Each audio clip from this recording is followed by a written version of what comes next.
நீங்க ஸ்டாக்ஸோ இல்ல mutual ஃபண்ட்லயோ invest பண்ணியிருந்தாலோ இல்ல ட்ரேடிங் பண்ணியிருந்தாலோ ஐடிஆர் ஃபைல் பண்ணணும்ன்றது ரொம்ப ரொம்ப இம்பார்ட்டன்ட். இன்ஃபேக்ட் ஐடிஆர் ஃபைல் பண்ணணும்னே யோசிச்சாலும் ஐடிஆர் 1, 2, 3 சொல்லிட்டு நிறைய கேட்டகரி இருக்கும். இந்த வீடியோல டாக்ஸ் ஃபைல் பண்ணும்போது ஸ்டாக்ஸோ மியூச்சுவல் ஃபண்ட்ஸ்லயோ லாபம் பார்த்திருந்தோம்னா என்ன கேட்டகரியை சூஸ் பண்ணணும், அதை எப்படி சூஸ் பண்ணணும், இன்ஃபேக்ட் ரியல் டேட்டாவோட என்னோட ஆக்சுவல் ஃபைலிங் டேட்டாவோட ஸ்டெப் பை ஸ்டெப் நம்மளோட இன்வெஸ்ட்மெண்ட்ஸை எப்படி ரிப்போர்ட் பண்ணி ஃபைல் பண்ணணும்ன்றதை டீடைல்டா பார்க்க போறோம். இன்ஃபேக்ட் நம்மளுக்கு டாக்ஸ் நோட்டீஸ் வரக்கூடாதுன்னா நம்ம என்னெல்லாம் அவாய்ட் பண்ணணும்ன்ற எல்லாத்தையுமே கவர் பண்ணுவோம். வணக்கம், என் பேர் பூசன், இந்த சேனல் ஃபினான்ஸ் பூசன். முதல்ல ரொம்ப பேசிக்கான கொஸ்டின் ஆரம்பிப்போம். இந்த ஐடிஆர் ஃபைல் பண்றது மேண்டேட்டரி தானா? கண்டிப்பா நம்ம பண்ணி தான் ஆகணும். இதுவும் நான் ஸ்டாக்ஸ்ல ரொம்ப குறைவான லாபம் தான் பார்த்திருக்கேன், மியூச்சுவல் ஃபண்ட்ஸ் கம்மியாக வித்திருக்கேன். இன்ஃபேக்ட் அந்த லாபத்தை பேங்க் அக்கௌண்ட் கூட அனுப்பல, மறுபடியும் ரீஇன்வெஸ்டே பண்ணிட்டேன். அப்போ நான் ஃபைல் பண்ணுவான்னு கேட்டீங்கன்னா பெரும்பாலான கேஸ்ல இன்வெஸ்ட்மெண்ட்டோ இல்ல ட்ரேடிங்கோ பண்றாங்கன்னா கட்டாயமா ஃபைல் பண்றாம இருக்கும். டாக்ஸ் எக்ஸம்ஷன் லிமிட் கீழே இருந்தாலும் சில கேஸ்ல கட்டாயமா ஃபைல் பண்றாம இருக்கும். அதை ஏன்றதை கிளியரா புரிஞ்சுப்போம். முதல்ல நம்மளுக்கு ஒரு மினிமம் லிமிட்னு ஒன்று வச்சிருப்போம். ஒவ்வொரு வருஷமும் இதான் எக்ஸம்ஷன் லிமிட், இதுக்கு மேல போனா ஃபைல் பண்ணணும்னு ஒரு மேண்டேட்டரி இருக்கும். இந்த பேசிக் எக்ஸம்ஷன் லிமிட் வயசுக்கு ஏற்ற மாதிரி மாறுபடும். 60 வயசுக்கு கீழே, 60 வயசுக்கு மேல, சூப்பர் சீனியர்ஸ் 80 வயசுக்கு மேலன்னு சொல்லிட்டு 3 லிமிட் வச்சிருப்பாங்க. இந்த லிமிட்டுக்கு மேல போனாலே நம்ம ஃபைல் பண்ணணும்ன்றது லீகல் ரெக்வயர்மெண்ட். அதாவது நம்மளுக்கு டாக்ஸ் கட்டணும்ன்ற அவசியம் கிடையாது, நம்மளுக்கு டாக்ஸ் வரும்னு எந்த கட்டாயமும் கிடையாது.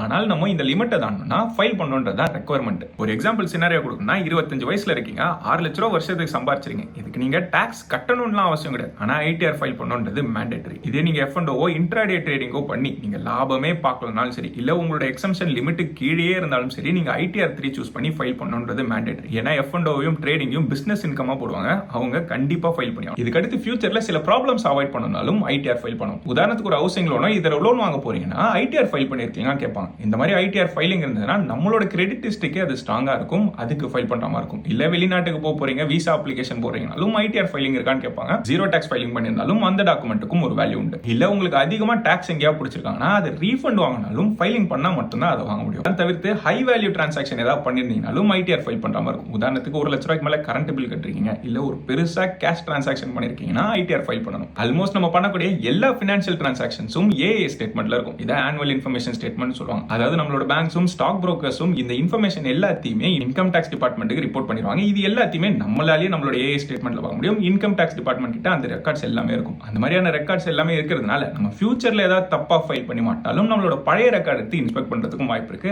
அதுல பெனால்ட்டி வாங்கக்கூடாதுனாலும் ஐடிஆர் பண்றது இம்பார்ட்டன்ட். ஐடிஆர் ஃபைல் பண்றதுல நமக்கு நிறைய பெனிஃபிட்ஸ் இருக்கு. ஒன்னு, நம்ம என்னதான் சம்பாரிச்சோம், என்னதான் எக்ஸ்பெண்ட் பண்ணோன்றத ஒவ்வொரு வருஷத்துக்கும் ட்ராக் ரெக்கார்டா வைக்கிறதுக்கு இந்த ஐடிஆர் நம்மளுக்கு உதவியா இருக்கும். அடுத்து நம்மளுக்கு ஏதாவது ரீஃபண்ட் வரணும்னா ஃபைல் பண்ணா மட்டும் தான் நம்மளுக்கு வரும். ஒருவேளை நம்மளோட இன்வெஸ்ட்மெண்ட், ட்ரேடிங் இல்ல பிசினஸ்ல லாஸே பண்ணியிருந்தாலும் 8 வருஷம் வரைக்கும் அதை கேரி ஃபார்வர்டும் பண்ண முடியும். ஃபியூச்சர்ல எந்த பிரச்சனையும் மாட்டாம இருக்கலாம். நம்மளோட கிரெடிட் ஹிஸ்டரியும் பில்ட் பண்றதுக்கு உதவியா இருக்கும். முதல்ல என்னோட டாக்ஸ் ஃபைலிங் டேஷ்போர்டுக்கு போயிடும். இங்க 2016, 17, 18, 19, 20 சொல்லிட்டு ஆல்மோஸ்ட் எல்லா வருஷமும் இதே பிளாட்ஃபார்ம்ல தான் நான் டாக்ஸ் ஃபைல் பண்ணிட்டு வரேன். இந்த பிளாட்ஃபார்ம் பேரு கிளியர் டாக்ஸ். உங்களை பத்தி இப்பதான் தடவை கேள்விப்பட்டீங்கன்னா இந்தியாவிலேயே இருக்கக்கூடிய லார்ஜஸ்ட் இ ஃபைலிங் பிளாட்ஃபார்ம் இவங்க தான். இப்போ என்னோட ஆக்சுவல் ஃபைலிங்கை ஸ்டெப் பை ஸ்டெப்பா பார்ப்போம். அதுக்கு முதல் ஸ்டெப் இந்த பிளாட்ஃபார்முக்குள்ள லாகின் பண்ணணும். இப்பதான் நீங்க முதல் தடவை வரீங்கன்னா ஒன்னு சைன் அப் பண்ற மாதிரி இருக்கும். சைன் அப் பண்ணிட்டு உள்ள லாகின் பண்றீங்க. லாகின் பண்ண உடனே ஃபைலிங் டைப்ல செல்ஃப் ஐடிஆர் ஃபைலிங்ன்ற சூஸ் பண்ற மாதிரி இருக்கும். அதாவது நம்மளே ஃபைல் பண்ண போறோம். ரொம்ப சிம்பிளான கேஸுக்கு நம்மளே பண்ணிக்கலாம். ரொம்ப காம்ப்ளெக்ஸா நிறைய பிசினஸ் நம்ம ரன் பண்ணிட்டு இருக்கோம், நிறைய டேட்டா நம்ம போற மாதிரி இருக்குன்னா சிஏவா ஹையர் பண்ணியும் நம்மளால பண்ண முடியும். இதுக்கு அடுத்து நம்மளோட ஃபைலிங் டைப்ல இண்டிவிஜுவல்னா இண்டிவிஜுவலை சூஸ் பண்ணிப்போம். இல்ல பிசினஸ் ரன் பண்றோம், HUF இருக்கணும்னா என்ன கேட்டகரின்றதை கரெக்டா சூஸ் பண்ணிட்டு அடுத்த ஸ்டெப்புக்கு போவோம்.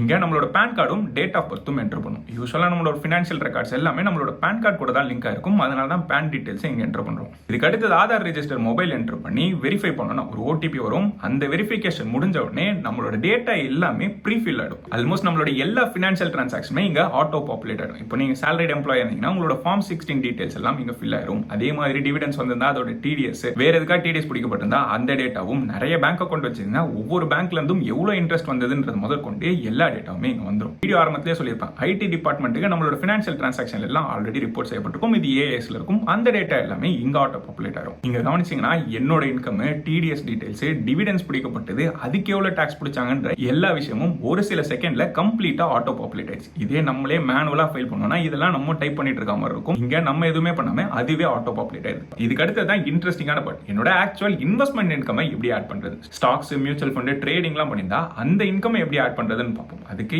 இந்த செக்ஷனை கிளிக் பண்ணோம்னா இந்தியாவில் இருக்கக்கூடிய ஃபேமஸான எல்லா புரோக்கர்ஸோட லிஸ்ட்டும் இங்க இருக்கும். நம்மளோட புரோக்கரை செலக்ட் பண்ணிட்டு ஆட்டோ இம்போர்ட் நம்மளால பண்ண முடியும். இப்போ நான் என்னோட இன்வெஸ்ட்மெண்ட்ஸ்க்கு ஜீரோதா யூஸ் பண்ணிட்டு வரேன். இப்போ ஜீரோதாவை கிளிக் பண்ணனா என்ன ஸ்டெப்ஸ்ல நம்மளால டாக்ஸ் P&L டவுன்லோட் பண்ண முடியும்னு சொல்லியிருக்காங்க. அதே ஸ்டெப்ஸை ஃபாலோ பண்ணோம்னா நம்மளுக்கு டாக்ஸ் P&L கிடைச்சிரும். அதை எடுத்துட்டு வந்து இங்க இம்போர்ட் பண்ணோம்னா ஒரு சில செகண்ட்ஸ்ல போன வருஷம் ஃபுல்லா என்னெல்லாம் ஷேர் நம்ம வித்திருக்கோம், என்ன டேட்டுக்கு வித்தோம், என்ன ரேட்டுக்கு வித்தோம் பண்ணணும்னு சொல்லிட்டு எல்லா டேட்டாவும் இங்க ஃபெச் ஆகி வந்துடும். இப்போ உதாரணத்துக்கு பேஜ் இண்டஸ்ட்ரீஸை என்ன விலைக்கு வாங்கினேன், என்ன விலைக்கு வித்தேன், என்ன டேட்டுக்கு வித்தன்றதையும் பார்க்க முடியும். இந்த டேட்டு ரொம்ப ரொம்ப இம்பார்ட்டன்ட். ஏன்னா இந்த டேட்டை பொறுத்து தான் அது லாங் டர்மா இல்ல short term capital gain classify ஆகும். ஒரே ஸ்டாக்கை வேற வேற டேட்ல வித்தாலும் நம்மளுக்கு டாக்ஸ் ரேட்ஸ் மாறதுக்கு வாய்ப்புகள் அதிகம். இந்த கால்குலேஷனும் இந்த பிளாட்ஃபார்மே ஆட்டோமேட்டிக்கா பண்ணிடும். நம்மளுக்கு ஷார்ட் டர்ம்ல என்ன கெயின் வந்திருக்கு, லாங் டர்ம்ல என்ன கெயின் வந்திருக்குன்றத அதுவே செக்ரிகேட் பண்ணிடும். ஸ்டாக்ஸ் எல்லாம் ஒரு வருஷத்துக்கு மேல ஹோல்ட் பண்ணி அதுக்கப்புறம் வித்தோம்னா லாங் டர்ம் கேபிட்டல் கெயின் சொல்லுவோம். இப்போ இந்த பட்ஜெட் ரேட்டை பொறுத்து இதுக்கு முன்னாடி நம்ம வித்திருந்தோம்னா 10% டாக்ஸ் கட்டுற மாதிரி இருக்கும், இல்லனா 12% கட்டுற மாதிரி இருக்கும். ஷார்ட் டர்ம்க்கு அதே மாதிரி 15% 20% மாத்தி விட்டாங்க. ஆனா லாங் டர்ம்ல 1.25 லட்சம் வரைக்கும் நம்மளுக்கு லாபம் வந்திருந்தா எந்த டாக்ஸும் கட்ட தேவையில்ல. ஷார்ட் டர்ம்ல அந்த மாதிரி எக்ஸம்ஷன் எதுவும் கிடையாது. மியூச்சுவல் ஃபண்ட்ஸ் ரெடி பண்ணிதாலும் அதுவும் ஆட்டோமேட்டிக்கா பிக் ஆகும். எது ஷார்ட் டர்ம் எது லாங் டர்ம் ஈக்விட்டி டெப்ட்ன்ற கேட்டகரைசேஷனும் அதுவே எடுத்துக்கும். 2024 பட்ஜெட்ல இந்த டாக்ஸ் ரேட்டை மாத்தினதுனால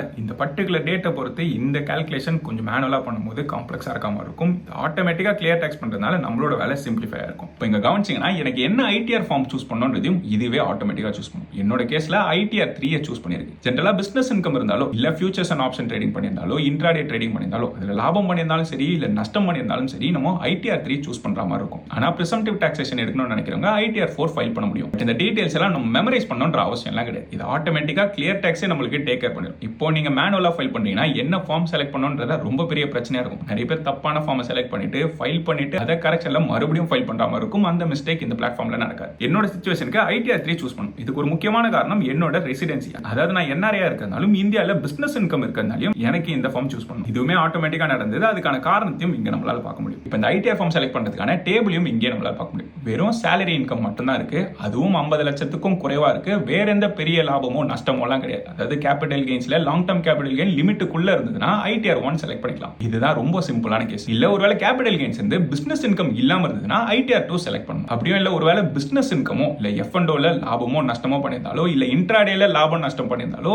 ஐடிஆர் 3 ஃபைல் பண்ணணும். இங்க ட்ரேடிங் பண்ணி லாஸே நடந்திருந்தாலும் அதை பிசினஸ் இன்கமா ரிப்போர்ட் பண்ணி கண்டிப்பா ஐடிஆர் 3 ஃபைல் பண்ணி ஆகணும். இல்ல பிசினஸ் இன்கமா இருந்து ஒரு வருஷத்துக்கான டர்ன் ஓவர் 3 கோடிக்கும் குறைவா இருந்து சிம்பிளிஃபைட் டாக்ஸேஷன் எடுக்கணும்னா ஐடிஆர் 4 செலக்ட் பண்ணிக்கலாம். இந்த பிரிசம்டிவ் டாக்ஸேஷன் எடுக்க பிசினஸோட டர்ன் ஓவர் அமௌண்ட் ரொம்ப முக்கியம். இப்போ எல்லா டீடைல்ஸும் ஃபில் பண்ணி வெரிஃபை பண்ணதுக்கு அப்புறம் நம்மளோட டாக்ஸை ஆப்டிமைஸ் பண்றதுக்கும் இங்க ஒரு ஸ்டெப் இருக்கும். ஒரு சில வருஷத்துக்கு முன்னாடி ஓல்ட் ரெஜிம் நியூ ரெஜிம் சொல்லிட்டு 2 டைப்பா பிரிச்சிருந்தாங்க. இதுல எதை சூஸ் பண்ணா நம்மளுக்கு டாக்ஸ் பெனிஃபிட் இருக்கும்ன்றதையும் இங்கே கால்குலேட் பண்ணி அவங்களே சொல்லுவாங்க. அதுக்கேற்ற மாதிரி அது ஆட்டோ செலக்ட்டுமே ஆகும். நம்மளோட டிடக்ஷன்ஸ் இன்வெஸ்ட்மெண்ட்ஸ் ஹோம் லோன் சொல்லிட்டு இந்த டீடைல்ஸ் எல்லாம் ஃபில் பண்ணோம்னா நம்மளுக்கு ஓல்ட் ரெஜிம் பெட்டரா இருக்குமா இல்ல நியூ ரெஜிம் பெட்டரா இருக்குமான்னு சொல்லலாம். ஒருவேளை நம்ம எதை சூஸ் பண்ணா அதிகமா சேவ் பண்ணுவோன்ற நம்பரையுமே இங்க காட்டும். இப்போ என்னோட சிச்சுவேஷன் எடுத்தீங்கன்னா ப்ராபபிலி நிறைய பேரோட சிச்சுவேஷனும் அதே மாதிரி தான் இருக்கும். மல்டிபிள் சோர்ஸ் ஆஃப் இன்கம் இருக்கும். ஒன்னு சேலரில இருந்து வரலாம், அப்படி இல்லனா பிசினஸ் இன்கமோ ஃப்ரீலான்சிங்ல இருந்து வரக்கூடிய இன்கம் இருக்கலாம். இதை தாண்டி ஸ்டாக்ஸை வாங்கி வித்து லாபம் பார்த்திருந்தோம்னா அதோட கேபிட்டல் கெயின்ஸும் வரும். ஷார்ட் டர்ம் லாங் டர்ம் சொல்லிட்டு ரெண்டா கிளாஸிஃபை பண்ணுவோம். இது கூடவே மியூச்சுவல் ஃபண்ட்ஸ் வாங்கி விற்கிறதுக்கான ரிடம்ஷனுக்கான கெயின்ஸும் வரும். மல்டிபிள் பேங்க் அக்கௌண்ட்ஸ் இருந்ததுன்னா அதோட இன்ட்ரெஸ்ட் இன்கமும் வந்திருக்கும். டிவிடெண்ட்ஸ் இருந்தா அதுவுமே இங்க ரிப்போர்ட் ஆகும். இதே மாதிரியான சிச்சுவேஷன்ல பெரும்பாலான மக்கள் இருப்பாங்க. ஒருவேளை நீங்க F&O இல்ல இன்ட்ராடே ட்ரேடிங்கோ பண்ணிருந்தீங்கன்னா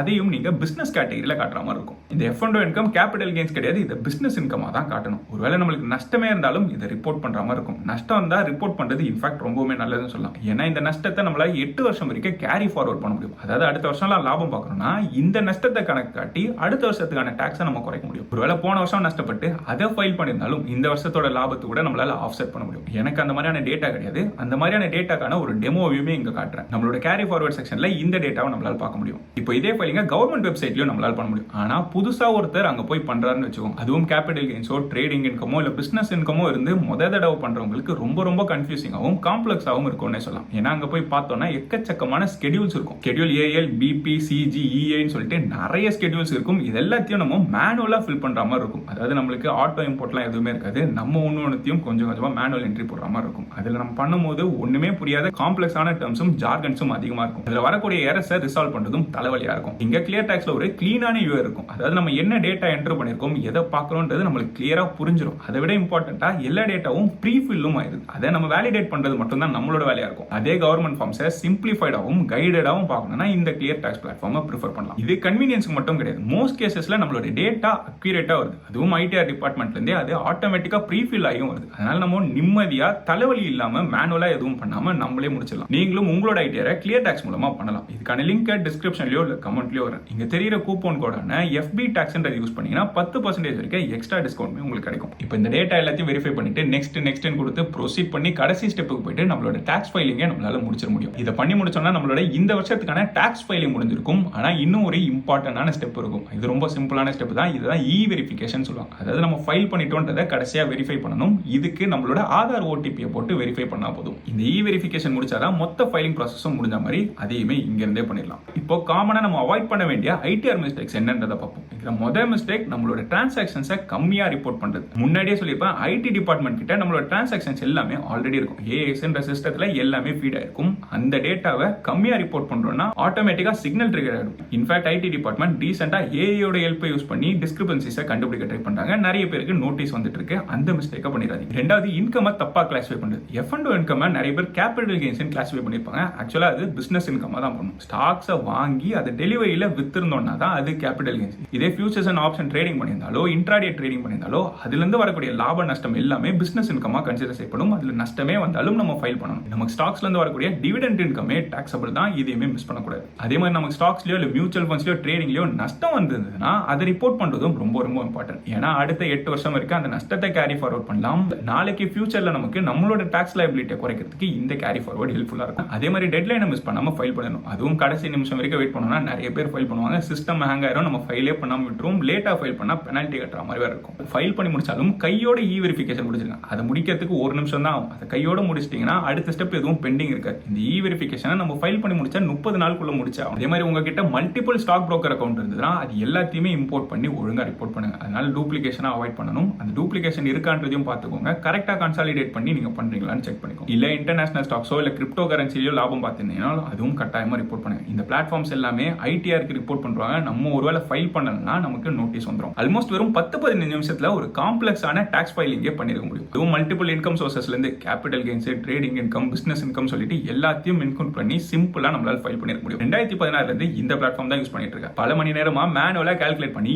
இந்த ஃபார்மா அந்த ஃபார்மா தேடி கஷ்டப்பட்டு ஃபைல் பண்ண வேண்டிய ப்ராசஸை சிம்பிளா பண்றதுக்கு இந்த பிளாட்ஃபார்ம் யூஸ் பண்ணிக்கலாம். ஸ்ட்ரெயிட் ஃபார்வர்டான கேபிட்டல் கெயின்ஸ் இருந்ததுன்னா நம்மளே ஃபைல் பண்ணிக்கலாம். ஆனா காம்ப்ளெக்ஸ் ஆகுது, ரொம்ப அதிகமான ட்ரேடிங் இன்கமோ நிறைய பிசினஸஸ் இருக்குன்னா நம்ம ஒரு ப்ரொஃபஷனல் கிட்ட கன்சல்ட் பண்றது ரொம்பவே இம்பார்ட்டன்ட். நம்மளே பண்றோம்னு சொல்லிட்டு ஏதாவது தப்பா பண்ணி மறுபடியும் ஃபைல் பண்ணி பெனால்ட்டி கட்டாம இருக்கிறதுக்கு உதவியா இருக்கும். உங்ககிட்ட டாக்ஸ் சேவிங் இன்ஸ்ட்ருமெண்ட்ஸ் ஆன பிபிஎஃப்ஓ இல்ல இஎல்எஸ்எஸ்ஓ இருந்ததுன்னா அதை மறக்காம என்டர் பண்ணுங்க. அதே மாதிரி ஹோம் லோன் இன்ட்ரெஸ்ட் கட்டிட்டு வரீங்கன்னா அதையும் என்டர் பண்ணுங்க. உங்களோட டாக்ஸை குறைக்கிறதுக்கு அது உதவியா இருக்கும். ஐடிஆர் ஃபைல் பண்றதுக்கு 10-15 நிமிஷம் கூட ஆகுது. அது ரொம்ப நாள் தள்ளி போட்டுட்டே இருக்கீங்கன்னா இன்னைக்கே ப்ரையாரிட்டைஸ் பண்ணுங்க. டிஸ்கிரிப்ஷன்லயோ இல்ல கமெண்ட்லயோ இருக்க லிங்க் யூஸ் பண்ணி கிளியர் டாக்ஸ்ல சிம்பிளா பண்ணிக்கோங்க. இது வரைக்கும் இந்த வீடியோல பார்த்த இன்ஃபர்மேஷன் யூஸ்ஃபுல்லா இல்ல புதுசா இருக்குன்னு தோணுச்சுன்னா இந்த வீடியோ லைக் பண்ணுங்க. இந்த சேனலுக்கு இது வரைக்கும் சப்ஸ்கிரைப் பண்ணா சப்ஸ்கிரைப் பண்ணிட்டு அந்த பெல் ஐகானை கிளிக் பண்ணி ஆல் என்று செலக்ட் பண்ணீங்கன்னா இந்த சேனல்ல போடுற புது வீடியோஸோட நோட்டிஃபிகேஷன் உடனே வந்து சேரும். நன்றி மக்களே.